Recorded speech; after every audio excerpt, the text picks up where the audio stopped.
ఇప్పుడే జీ5 app download చేయండి. చూడండి మీ ఫేవరెట్ టీవీ షోస్ ఎప్పుడైనా ఎక్కడైనా. నన్ను నమ్మించి భలే మోసం చేసావక్క. నమ్మక ద్రోహం చేశావు. అఖిల్కి ఈ కుటుంబానికి నమ్మక ద్రోహం చేసింది నువ్వు. నాది మోసమైతే మీరు చేసిందేంటి బావగారు? తగ్గ కుట్ర అనాలా?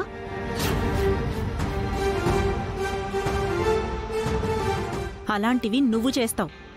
అభి వసూలు చెయ్యరు. చెయ్యరు అని నేను అనుకున్నానక్క, కానీ చేశారు.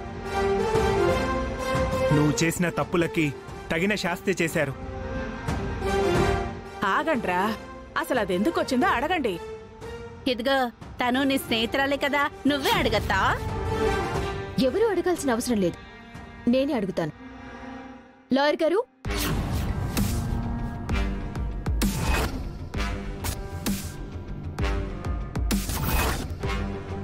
వీళ్ళకి చెప్పండి. లాయర్ గారు, చట్ట ప్రకారం అఖిల్ హారికలకు విడాకులు వచ్చాయి, కానీ హారికకు న్యాయపరంగా రావాల్సిన భరణం రాలేదు.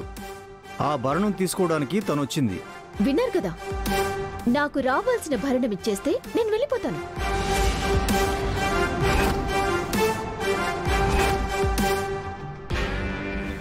ఇంకా నీకు భరణం ఏంటే? ఈ ఇంట్లో నువ్వేం కష్టపడ్డావని నీకు భరణం ఇవ్వాలి. విడాకులు తీసుకుంటే భరణం ఇచ్చి తీరాలి. ఇవ్వకపోతే ఏం చేస్తారు? కేసు పెడతాను, కోర్టుకి ఈడుస్తాను.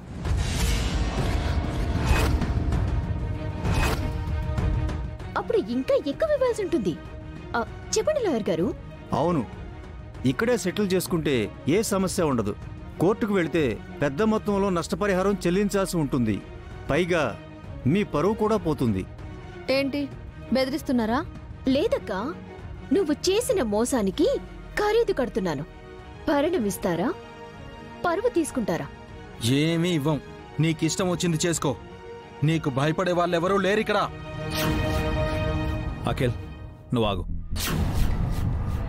చూడు హారిక, నువ్వు కేసు పెట్టినంత మాత్రాన మాకొచ్చే నష్టం ఏం లేదు. నీకు భయపడి కాదు, ఆడపిల్లవి ఈ ఇంటికొచ్చి అడుగుతున్నావని నీకెంతో కొంత ఇవ్వడానికి ఒప్పుకుంటున్నాం.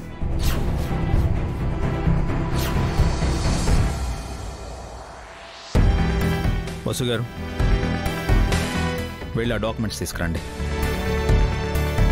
తన వాటా ఆస్తి తనకిచ్చేద్దాం.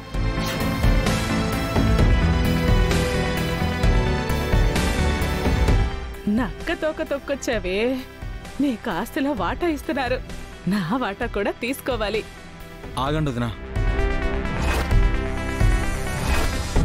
తనకెందుకు ఆస్తి ఇవ్వాలన్నయ్య?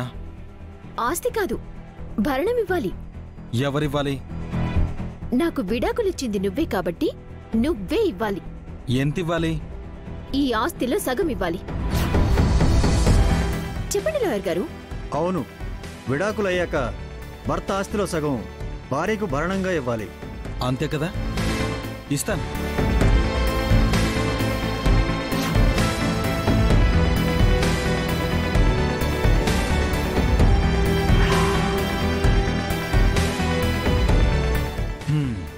తీసుకో.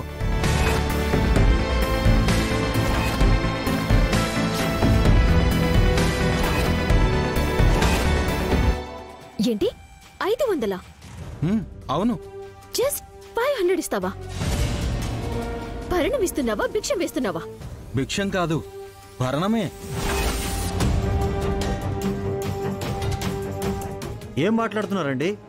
ఆఫ్టర్ ఆల్ 500 భరణంగా ఇస్తారా? అంతకు మించి ఇవ్వడానికి నా దగ్గర ఏమీ లేవు. ఈ ఇల్లు ఆస్తి ఉన్నాయి కదా. ఇవేవి నావి కావు, మా అన్నయ్యవి. ఇదంతా తన కష్టార్జితం.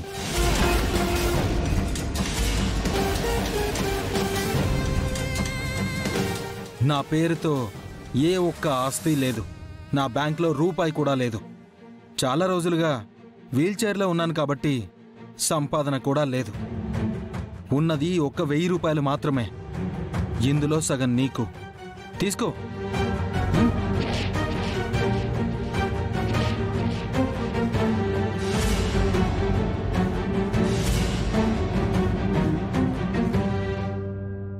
ఇది అన్యాయం రా. ఇంతకు ముందు సగం ఆస్తి ఇస్తామని దానికి ఆశ పెట్టారు. కనీసం పావు ఆస్తి అయినా ఇవ్వండ్రా, లేకపోతే అది ఎలా బతుకుతుందిరా? ముష్టెత్తుకుని బతకమను.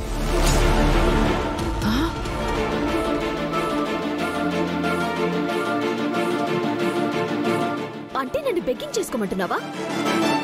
కాళ్ళు రెండు పోయి వీల్ చైర్లో పడినా నీకు సిగ్గు రాలేదు.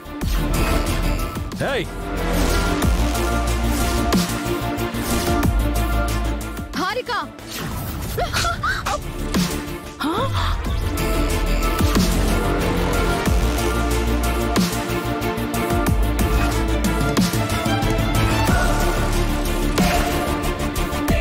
అఖిల్కి ఎవరి వల్ల కాళ్ళు పోయాయి? నీ వల్ల కాదా? సిగ్గులేంది ఎవరికి?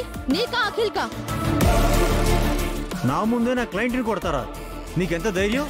చూడండి లాయర్ గారు, తను ఒక్క చెంప దెబ్బ మాత్రమే తినింది. మిగతా బ్యాలెన్స్ దెబ్బలు మళ్ళీ వస్తే పడతాయి. చూడు హారిక, ఆడపిల్లవన్న సానుభూతితో నిన్ను, నల్లకోటు వేసుకున్నారన్న గౌరవంతో మిమ్మల్ని ఇప్పటి వరకు భరించాం.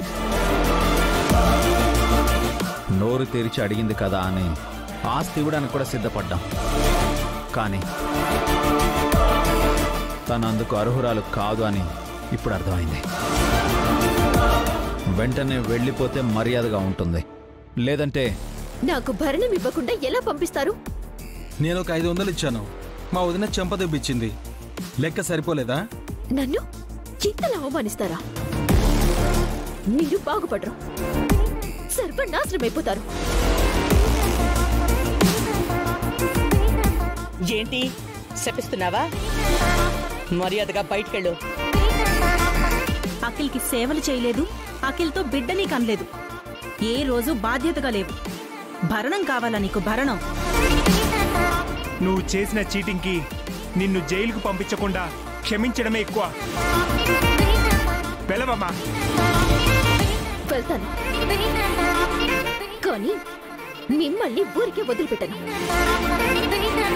మీ అందరి అంతా చూస్తాను.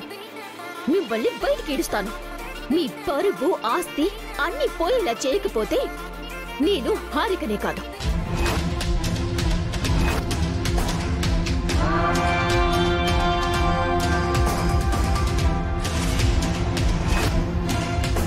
నీ ఇష్టం వచ్చింది చేసుకో. Get out.